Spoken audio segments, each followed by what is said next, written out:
বিসমিল্লাহির রহমানির রহিম। ষষ্ঠ শ্রেণীর প্রিয় শিক্ষার্থীবৃন্দু, আশা করি তোমরা ভালো আছো।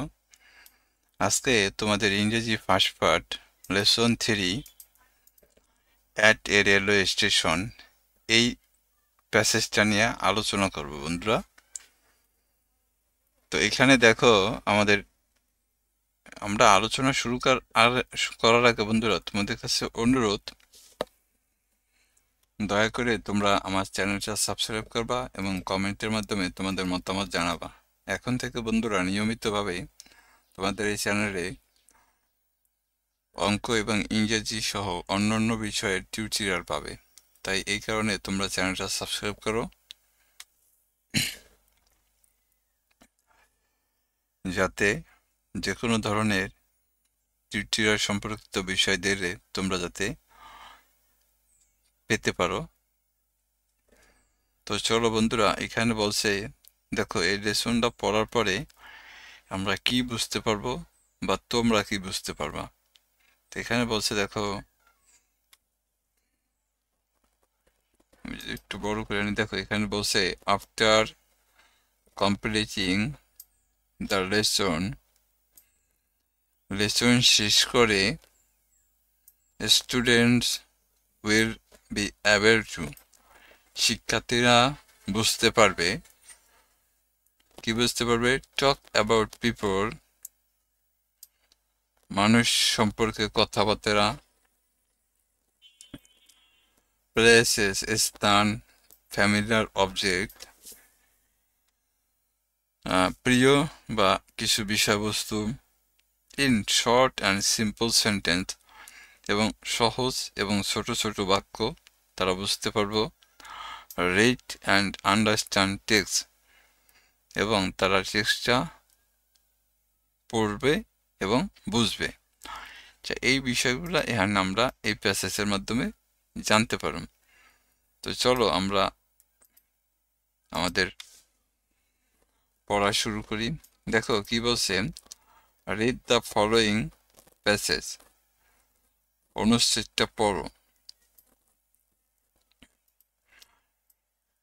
অনুচ্ছেদটা কি বলছে দেখো, my friend Sajjad and I, আমার বন্ধু সাজ্জাদ এবং আমি, ওয়ার সিটিং, বসেছিলাম, অ্যাট দ্য রেলওয়ে স্টেশন, একটা রেলওয়ে স্টেশনে। অর্থাৎ সাজ্জাদ এবং তার বন্ধু, মানে এই আই বলতে এখানে সাজ্জাদের বন্ধুকে বোঝানো হয়েছে, যে আমার বন্ধু সাজ্জাদ এবং আমি, ঠিক আছে, মানে সাজ্জাদ এবং আই এদের ভিতরে দুজনের ভিতরে বন্ধুত্বের সম্পর্ক। তাই এটাই বলছে যে আমার বন্ধু সাজ্জাদ এবং আমি একটা ট্রেন স্টেশনে বসেছিলাম, সিট থেকে সিটিং হয়েছে, দেখো আইএনজি যোগ করা হয়েছে, এটা প্রেজেন্ট কন্টিনিউয়াস টেন্স, হ্যাঁ পাস্ট কন্টিনিউয়াস টেন্স, সরি। এবার দাও, I came to see him of, এই হিম অফ অর্থ হচ্ছে বিদায় জানানো। তাহলে আই কেম, আমি এসেছিলাম, টু সি হিম অফ, তাকে বিদায় জানাতে, ঠিক আছে। Sajjad was going to Dhaka to her elder sisters house, Sajjad ঢাকায় যাচ্ছিল বা যাইতেছিল তার বড় বোনের বাসায়। তাহলে বোঝা যাইতেছে যে সাজ্জাদকে বিদায় জানাইতে তার বন্ধু স্টেশনে এসেছে। তো এটাই বলছে যে সাজ্জাদ ঢাকায় যাচ্ছে, কোথায় যাচ্ছে, তার বড় বোনের বাসায় যাচ্ছে, যে railway sister house. It was very crowded in the station, স্টেশনটায় অনেক ভিড় ছিল। ক্রাউড শব্দের অর্থ হচ্ছে ভিড়, তাহলে স্টেশনে অনেক ভিড় ছিল। There was a long line of people at the ticket counter. There was, সেখানে দীর্ঘ লাইন ছিল। লং লাইন শব্দ অর্থ হচ্ছে দীর্ঘ সারি অব দ্য পিপল, মানুষের, at the ticket counter, ticket কাউন্টারের কাছে মানুষের দীর্ঘ সারি ছিল বা লাইন ছিল।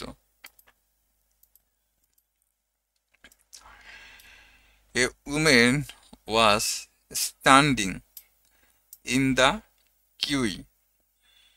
কিউই শব্দের অর্থ হচ্ছে সারি, তাহলে এ উমেন অর্থ হচ্ছে এক মহিলা, ওয়াজ স্ট্যান্ডিং দাঁড়িয়েছিল, ইন দ্য কিউই সারিতে, অর্থাৎ লাইনে দাঁড়িয়েছিল। এই লাইন অর্থ তোমার সারি, আবার কিউই অর্থ কিন্তু সারি বা line. She was holding, holding শব্দের অর্থ হচ্ছে হোল্ড অর্থ হচ্ছে ধরে রাখা, আর চাইল্ডস হ্যান্ড টাইটলি, চাইল্ডস অর্থ হচ্ছে শিশু, হ্যান্ড অর্থ হাত, আর টাইটলি অর্থ হচ্ছে শক্ত করে। তাহলে তিনি শক্ত করে তার শিশুর হাত ধরে ছিলেন, অর্থাৎ মেবি এই মহিলার সাথে তার কোনো বাচ্চা ছিল, অথবা ছোট ছেলে ছিল, শিশু ছিল, সেই শিশুটার হাত সে শক্ত করে ধরে রেখেছিল। এ গ্রুপ অফ ইয়ং পিপল, এক দল, এ গ্রুপ অর্থ হচ্ছে এক দল, ইয়ং পিপল অর্থ হচ্ছে যুবক লোক, ওয়াজ টকিং কথা বলছিল, লাউডলি উচ্চ স্বরে, অ্যান্ড এবং drinking tea in front of a tea stall, অর্থাৎ সেখানে একদল যুবক লোক তারা উচ্চস্বরে কথা বলছিল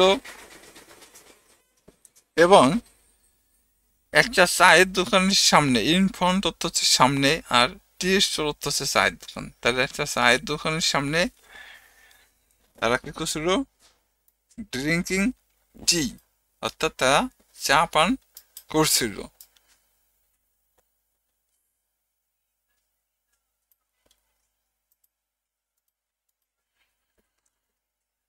অ্যান ওল্ড কাপেল, কাপেল শব্দের অর্থ হচ্ছে দম্পতি, অ্যান ওল্ড বৃদ্ধ দম্পতি বা এক বৃদ্ধ দম্পতি, ওয়াজ ট্রাইং চেষ্টা করছিল, ট্রাই এর সাথে আইনজি যোগ করেছে, ট্রাইং টু ফাইন্ড খুঁজে পেতে, এ কোয়াইট প্লেস একটা শান্ত জায়গা, অর্থাৎ যেহেতু স্টেশনে অনেক ভিড় আর মানুষের অনেক কথাবার্তি, এই কারণে এক বৃদ্ধ দম্পতি তারা একটু নিরিবিলি বা একটা শান্ত জায়গা খোঁজার চেষ্টা করছিল, টু সিট ডাউন বসার জন্য, অ্যান্ড রেস্ট বিশ্রাম নেওয়ার জন্য। তাহলে এক বৃদ্ধ দম্পতি তারা বসে বিশ্রাম নেওয়ার জন্য একটা শান্ত পরিবেশ খুঁজতে চেষ্টা করছিল বা একটা শান্ত জায়গা খুঁজতে চেষ্টা করছিল।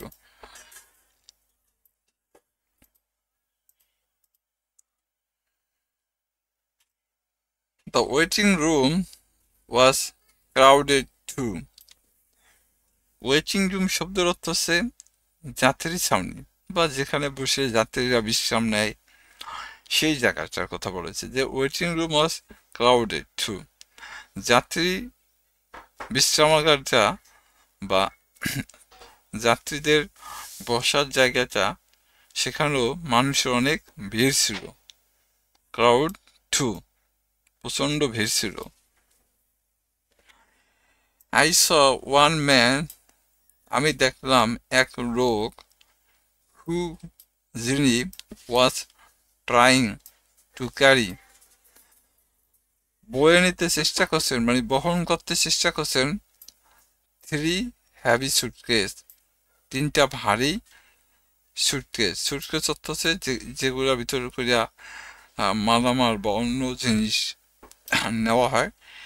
এইরকম 3টা ভারী সুটকেস এক লোক কি করলো, নিতে চেষ্টা করছে। এটা সে দেখলো। এই আইচা কে? এই আইচা হচ্ছে সাজ্জাদের বন্ধু। এ ইয়ং লেডি, এক যুবতী মহিলা, ওয়াজ সিটিং, বসেছিল অন এ বেঞ্চ, একটা বেঞ্চের উপরে, with her luggage at one corner.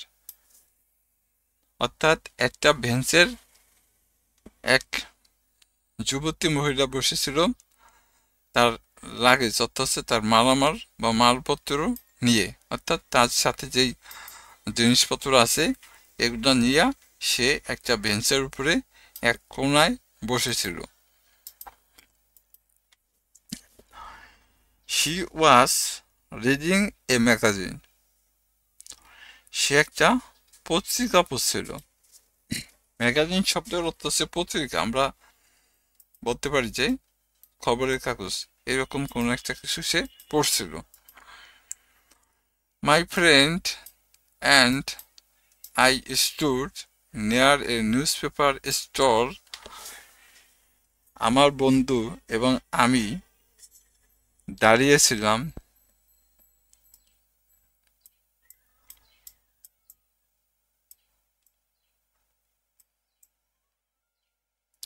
এই স্থান থেকে স্টুড হয়েছে, এটা পাস্ট ফর্মে নেওয়া হয়েছে। তাহলে এখানে বলছে আমি এবং আমার বন্ধু স্টুড দাঁড়িয়েছিলাম, নেয়ার নিকটে, এর নিউজ পেপার স্টোর, স্টোর অর্থ হচ্ছে দোকান, একটা সংবাদপত্র দোকানের নিকটে আমি এবং আমার বন্ধু দাঁড়িয়েছিলাম।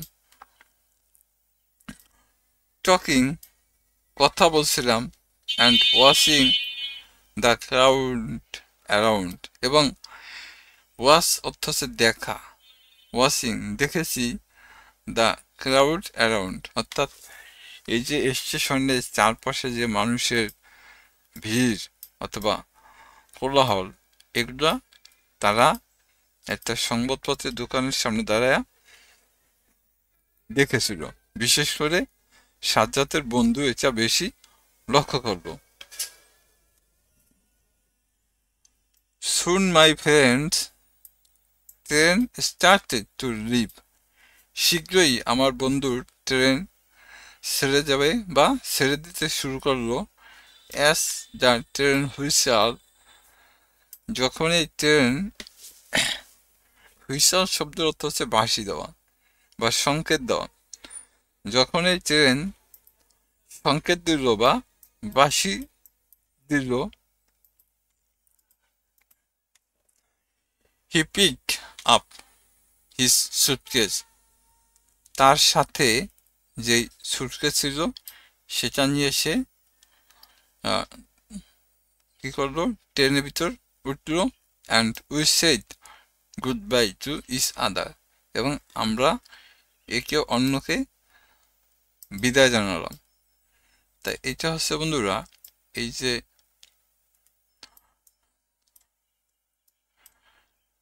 অ্যাট রেলওয়ে স্টেশন যে প্যাসেজটা ছিল, এটা বাংলা অর্থ। তো এখানে আমাদের দেখো A1 এই জায়গায় বলছে যে talk about what the speaker saw and did at the railway station, use your own words. এই যে এখানে যে বক্তা, এই বক্তা এই রেলওয়ে স্টেশনে কি দেখেছিল সেই সম্পর্কে তোমাকে বলতে বলছে, এবং এটা খুবই সংক্ষেপে মানে তোমার নিজের ভাষায় রাখতে বলছে। আর এখানে আছে দেখো এ কলাম বি কলাম, এই এ কলাম বি কলামে, এ কলামে যে শব্দগুলো আছে বি কলামে তা মিলাইতে হবে। এখন মিলাইতে হবে তোমার অপোজিট শব্দ দিয়া, অর্থাৎ বিপরীত শব্দ দিয়া। তো এখন দেখো, আমি যদি একরাম বিক্রমের কথাটা বলি, তোমরা যদি এর নাম্বার A1 যদি না পারো বন্ধুরা, তাহলে কমেন্টে জানাইবা, আমি এটার উত্তর তোমাদেরকে পিডিএফ আকারে দিয়ে দেব। আমি A2 এটা একটু বলে দিতে হোক। সি অফ, সি অফ অর্থ হচ্ছে বিদায় জানানো, তাই এটার বিপরীত শব্দ হচ্ছে কি? রিসিভ করা। অর্থাৎ বিদায় জানানোর বিপরীত শব্দ হচ্ছে গ্রহণ করা। আর এখানে দেখো একটা কিন্তু আমি এই যে সে এই একটা কিন্তু ওরা দিয়া দিচ্ছে অ্যান্সার করে, বাকিগুলো তোমার করতে হবে। তাই সিয়াপত্ত হচ্ছে বিদায় জানানো, এটা বিপরীত শব্দ হচ্ছে রিসিভ করা। কোয়াইট অর্থ শান্ত, এটা হবে বিজি, ব্যস্ত থাকা। আর হ্যাভি অর্থ হচ্ছে ভারী, এটা হবে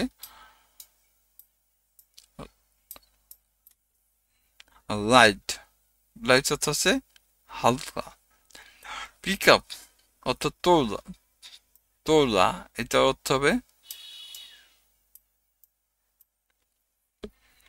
ড্রপ। ড্রপ অর্থ হচ্ছে ফেরত দেওয়া।